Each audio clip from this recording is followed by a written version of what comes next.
Welcome to the Banker Lamp. Please enjoy the video. You start by confirming prerequisites. Make sure your console and Rust are fully updated because patches fix performance regressions.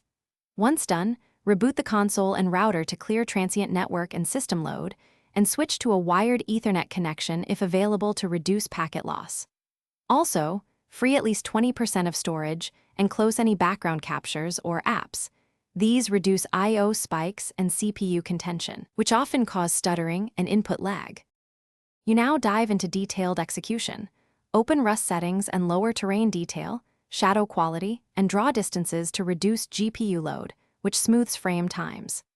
Next, set your console output to a stable refresh like 60 Hz and match your TV's native mode. Disable variable refresh if it introduces microstutter. Then optimize network factors. Choose low latency servers, verify NAT type is open, and avoid crowded servers. These steps cut packet queuing and perceived input delay. You finish by validating changes. Clear the console cache and, if needed, reinstall Rust to remove corrupted assets or faulty settings. Once reinstalled, test gameplay with party chat off and a minimal HUD to isolate CPU or network-related lag. If issues remain, document precise symptoms. Frame drops, network spikes, or consistent input delay.